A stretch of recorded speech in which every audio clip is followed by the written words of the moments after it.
Hi, my name is Andrew Skopik and I am the Living Specialist. And boy, do I have something for you. I wanted to thank you for checking out my first video, first of many. And this video is entitled, Your Steps to Sexy Skin. So let's start it off. I wanted to give you a little bit about what the skin is, why is it important, what's its functions. So did you know that the skin is in fact the largest organ in the body, measuring nearly 20 square meters? So just imagine that.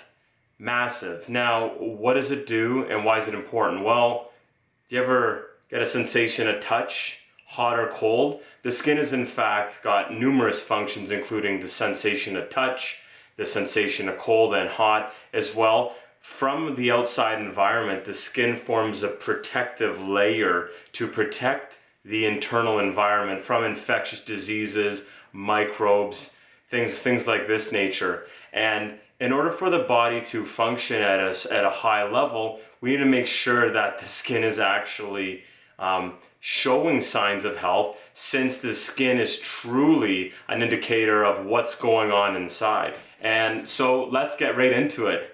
Your steps to sexy skin.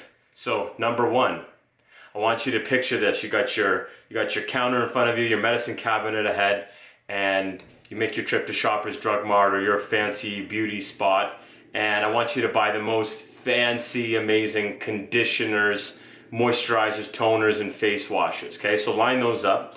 Number two, I want you to book an appointment, and I want you to get some Botox. Yeah, you heard me right, Botox for sexy skin. And on a side note, I mean, who doesn't love a plastic wrap smile, you know? And number three, if you in fact believe that those two first items are real true steps to sexy skin, then what you need to do is probably also go get some makeup, some cover up, some foundation, because you're likely going to need it in the future. So let's backtrack a little bit. Number one, I do believe that creams, conditioners, toners, and moisturizers, cleansers are important for healthy skin. However, if that's all you're doing, you're really missing what your body's trying to tell you. Your skin truly is vibrant when you're vibrant inside. And you know, look around at people who are in fact really healthy, and you'll see, hey, their skin's naturally glowing. So perhaps take that indicator. Conversely, you can also look at someone who's not very healthy, maybe has some liver dysfunction, and as we know, the condition jaundice often shows a yellow tinge or tint to the person's skin. So, you know, think about that before you go and just start applying a bunch of stuff topically, when in fact we want to go internally as well. As for Botox, get a grip. There's no way you're going to get anything but an expensive invoice, a need to do it again, and a pro-inflammatory response that the body's going to say, what the hell are you doing? And number three, makeup. I mean, these toxic cosmetics are synthetic, they're chemical, you're blocking the pores. Our skin is in fact breathing even when we don't realize it is. We're not just breathing through our mouth and our nose, we're also breathing through our skin. So open up those pores and let's make sure you're not blocking any of that essential function. And you know, with that, the skin does regulate temperature. So when you go to a hot climate, what does it do? It opens up and you start perspiring and it starts cooling off the body. Otherwise, you'll end up with what? Heat exhaustion. And I know from my experience when I used to do landscaping, when you didn't adjust properly to the temperatures and you just started getting in there with a shovel and you didn't drink enough water, well, there you go. You're going to have some heat exhaustion. And then also too, think about going out in the cold and all of a sudden your body just seizes up. Well, the skin's actually going to change its porous shape and close up so that you're retaining heat in, like I said, those extreme cold environments. So let's get down to it. Let's not mess around. Let's get to some real steps for your sexy skin. Number one, vitamin D. And we're going to go into special videos on each of these items, but let's just let it be known, vitamin D is essential. The sun, we know what it's like when we're out in the sun. The skin starts glowing. It's affecting the immune system. We are in fact physiological photoelectric beings. So every single cell on our dermis our epidermis, in fact, the outer layer, resonates with the sun and responds back the light energy that we're getting from the sun. So think about that when you want to get outside. You need at least 15 to 20 minutes of exposed skin every day. That may be difficult during winter months or when months are obviously low in sun. So you may want to consider, the essential supplementation of vitamin D. So take a look at that. You want an emulsified form, something that digests easily. So that was point number 1, vitamin D. Number 2, let's check it out and go right to heat. Now, why heat? Well, circulation. What does circulation do? The warmer the conditions are in your body, the more circulation is enhanced. When things flow, toxins go. So there you go. So that's number 2, is heat. And on a side note, infrared heat's also a great option. And for those of you that may want an infrared sauna for those cold months, we have a video coming up that we're going to talk about what you can do if you're in a condo and you don't have a lot of room for that type of equipment. Number 3, we have water. Now, water should have been probably number 1, but this is a random list of all the best. And so since we are 70% water, your cells are hydrated at all times. And when they dehydrate, consider the analogy of a grape to a raisin. Do you want to look like a raisin or do you want to look like a grape? Nice, plump, sexy skin?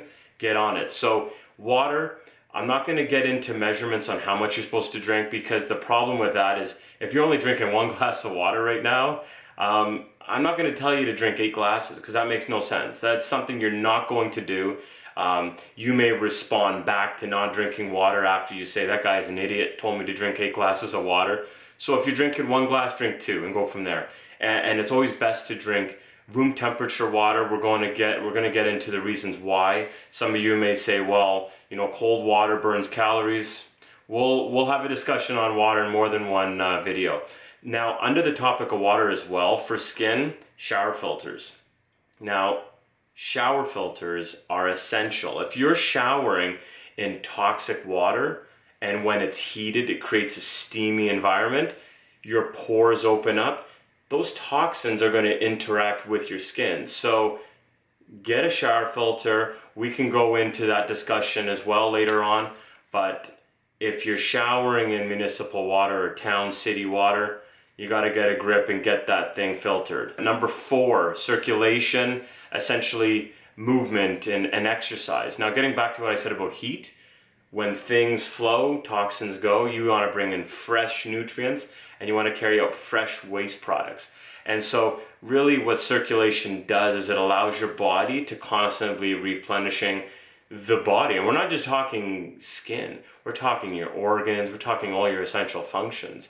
And since the immune system, in fact, doesn't have a pump and is located in the stomach, we want to make sure we're pumping it. So walking is easy to do, jump up and down and do some shaking out and about, and really get the movement going, because your lymphatic system, which is your immune system, that doesn't have a pump like your red blood cells do contained in your heart. Number 5, cold therapy. That's really one you gotta sort of play with yourself. I don't recommend you just jumping into a cold shower. Most people would say, that's too extreme or that's ridiculous. Well, if you look at like Icelandic and Slavic cultures that have essentially cold conditions, check out their skin. So it's not just the tropical climates where it's warm and their skin's glowing. It's also people that embrace the cold, from the nervous system to the effect of cold pushing in the blood inwards towards the organs. That's going to help replenish the body because you're essentially assisting the organs in detoxification. Next, 6, and something that I've done for easily a decade now, is intermittent fasting. We'll go into fasting, the do's and the don'ts, and the different types of fasting in a later video, but let's just put it to you this way. The more that you're eating, the less your body is healing. Think about that one. So if you go to bed at night with a full stomach and you're I got a big full belly and that was great, well, and you go lay down with that, your body wants to heal your organs, your skin, but it's instead digesting. So really what you want to look at here is tipping the scales of digestion into healing and detoxification and elimination, and helping the skin support its role as one of many organs. Number 7, cleansing. So again, getting back into the topic of the body's natural cleansing ability, cleansing the liver, cleansing the lungs, breathing, this sort of thing really does impact the skin and keeping that organ nice, shiny, and sexy. Next, number 8, we have meditation for you. So, for those of you that do sort of tone it down and practice the variety of meditation techniques that are out there, you'll know what it feels like when you get up and you take a look and say, hey, I feel more relaxed, and man, my eyes are glowing a little. I even did a real specialized technique that I put together, and I'm really excited to share, hopefully later on if you're interested. And 20 minutes later, I can't believe how I look and feel, and the difference in my eyes and in my face and my skin. And that involved infrared therapy combined with a very scientific biofeedback self-healing technique combined with a chi massage. So go figure, I sort of wham, bam, thank you ma'am. You throw it all together and in 20 minutes you're a machine. Number 9. Number 9 is a real easy one, and it's one we all love. It's food. Let food be thy medicine. Thanks to Hippocrates, many of us are experiencing what it's like to use food to heal the body. And in cases where you're not doing so well and your health suffers, you'll notice the change in skin as you change your diet. Number 10, sleep. Well, that's a no-brainer. Sleep, if you're not resting, you're not healing, you're not regenerating, all of your organs are going to suffer, and your skin is one of the most important ones. So get it together, get to bed, turn the lights off, in by 10, out by 10:30, and you should be on your way. Number 11, earthing. Let's call it grounding. Nature obviously plays a role in how we heal and how we feel. And when it comes to the skin, there's no better indicator of health is your interaction and your relationship with nature. So take your shoes off, take your clothes off, do what you do, hug the planet, hug that tree, and really, go just like a hippie would, and love that nature. Number 12, since our body is composed of its numerous cells, and all these cells contain these phospholipid layers in the cell walls, fat. Fat is extremely important. So that's one of our big points here is fat, not the kind of fat you're going to gain if you eat too much sugar or you don't eat enough of the right foods for your type, but in fact, fat offers insight into metabolism. It also offers insights into cognitive function. It supports the organs, and anytime you want to doubt the impact of fat, start taking a look at other cultures that have glowing skin. See what they do. Look at the Greeks, look at the Italians, and how much olive oil they use in their diet. So we want to get into the role of fat. Now, some people ask, well, can I apply it? Yeah, you could grab some coconut oil. I wouldn't recommend you use olive oil as a sunscreen, because that's not going to do it for you. But in the role of fat, we do want to really nourish our skin and provide the sustenance and the protection to our body. So thanks for stopping by. I just wanted to show you my appreciation for checking out this video on your steps to sexy skin. And in the meantime, I hope you were taking some notes. Get out there, go try it. If it's worth it, repeat it, and go from there. So all the best, and we'll check you out the next video.